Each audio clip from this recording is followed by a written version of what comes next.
jour des 16h, Historiquement Vôtre vous raconte l'histoire sans se la raconter. Elle nous raconte des histoires en déroulant méthodiquement le fil. C'est Clémentine Portier-Kaltenbach. Aujourd'hui, Clémentine, c'est un nouveau fil que vous tirez, puisqu'on parle de l'affaire Dreyfus. Vous nous racontez le destin de deux Dreyfus qui, eux, n'ont pas fait la une de l'actualité, et pour cause, Pierre et Jeanne. Oui, Pierre et Jeanne, les enfants d'Alfred et Lucie Dreyfus qui ont vécu cette affaire vraiment de l'intérieur et de façon très très violente. Pierre Dreyfus est né en 1891 et sa petite sœur Jeanne en 93. Donc ils sont tout petits quand éclate l'affaire, et quand leur père est condamné à la déportation à vie 1894, évidemment impossible de le leur dire, ils ne comprendraient rien. Donc on va leur mentir et on leur raconte, mais si c'est normal, c'est un pieux mensonge. On leur raconte que leur papa est en voyage pour l'armée, un long voyage mystérieux, on ne sait où. Alors de temps à autre, ce père voyageur leur envoie des cadeaux, du moins le croit-il. Et pour qu'ils n'oublient pas leur père, leur mère Lucie met des photos d'Alfred partout dans l'appartement. Alors, ces enfants donc n'ont pas de papa, mais il y a des messieurs chez eux pratiquement tous les jours, des messieurs qui mystérieusement se mettent à chuchoter dès qu'ils se présentent dans le salon. Parmi ces messieurs, il y a par exemple Monsieur Zola, un vrai tonton au gâteau, ou le sénateur Scheurer-Kestner, et puis leur tonton Mathieu, le frère de leur père, pardon. Ils ne verront leur père pour la première fois après sa déportation à l'île du Diable qu'en 1899. Donc Pierre, à ce moment-là, c'est un petit garçon déjà bien poussé, il a 8 ans, et Jeanne a 6 ans. Pierre se souvient: je vois encore notre arrivée et maman nous accueillant et ayant auprès d'elle un monsieur aux cheveux presque blancs, le visage ravagé, l'air très las, les vêtements flottant sur son corps amaigri, mais qui nous regardait avec une telle émotion que nous lui rendîmes ses baisers et l'acceptâmes tout de suite pour notre papa. Un papa avec qui il va être très difficile d'établir une relation normale. Par exemple, lorsqu'ils arrivent à trouver un appartement à Paris, ce qui a été difficile, parce que personne ne veut des Dreyfus pour voisins, vous imaginez. Donc ils ne peuvent jamais, ces enfants, se promener tout simplement avec leur père dans la rue, faire les magasins, aller au jardin public, parce que le visage de leur père est trop connu. Donc tout le monde le dévisage. Sans compter que tous les jours, au pied de leur appartement du boulevard Malesherbes, il y a entre 100 et 300 camelots du roi qui viennent taper sur des casseroles et vociférer, parce qu'évidemment, ils sont opposés à la libération de Dreyfus et à au principe de sa réhabilitation. Alors on reste à la maison au calme, et Alfred va aider beaucoup ses enfants à faire ses devoirs. Évidemment, Jeanne, elle, c'est une époque à laquelle les filles ne sont pas beaucoup scolarisées encore, il y a très peu de lycées de filles, donc elle va aller dans une école, l'école Villiers dans le coin, dont les directeurs sont des Dreyfusards.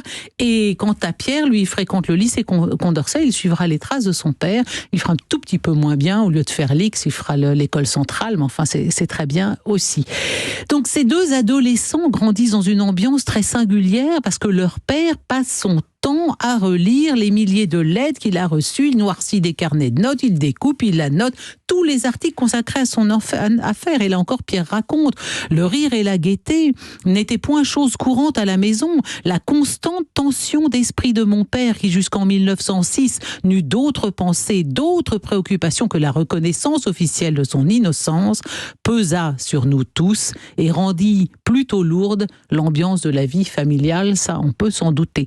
Les deux enfants sont de toutes les grandes occasions. Par exemple, en juillet 1906, ils assistent à l'audience qui va réhabiliter leur père. En 1908, 4 juin 1908, ils sont avec leurs parents au Panthéon pour l'entrée d'Émile Zola au Panthéon. Et Pierre est aux premières loges quand son père se fait tirer dessus. Alors imaginez en plus l'effet que ça produit, parce que le gars qui a tué sur Dreyfus, un certain Grégory, va être acquitté 3 mois plus tard. Bon, c'est vraiment le sentiment pour ces enfants d'évoluer dans une constante injustice faite à leur père. Arrive la guerre de 14. Alfred Dreyfus reprend du service comme officier d'artillerie.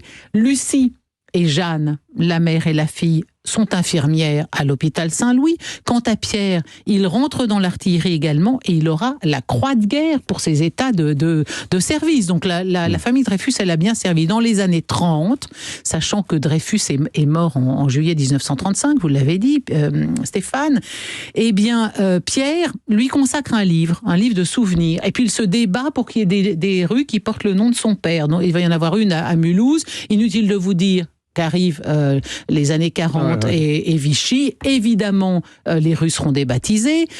Pierre s'occupe de réfugiés juifs allemands qu'il reçoit chez lui à Paris. Et quand les troupes allemandes envahissent Paris en juin 40, l'appartement de Pierre Dreyfus est l'un des premiers à être visité par la Gestapo.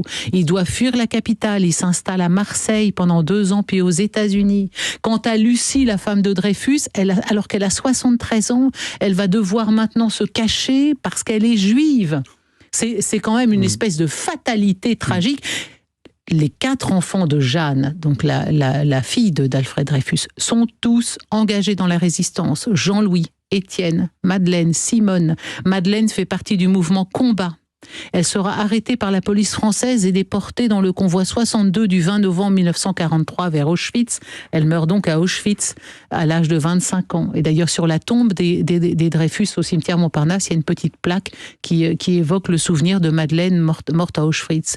Ça n'en est pas fini des drames pour la famille, puisqu'en décembre 1946, l'avion dans lequel avait embarqué Pierre s'écrase en Irlande. En tout cas, et pour finir, un jour, Jeanne aura la grosse surprise, elle ouvre sa porte et elle trouve une petite planchette de bois qui a été déposée sur le palier, recouverte de soie noire. Vous connaissez cette histoire? C'était extraordinaire histoire.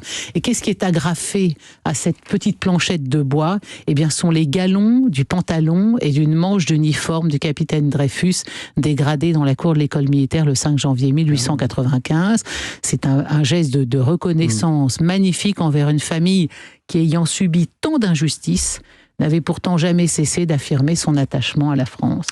Magnifique, Clémentine. De l'émotion, de l'injustice, c'est ça qui vous attend également dans le quiz. À tout de suite. Surtout de l'injustice, j'ai remarqué. Surtout de l'injustice.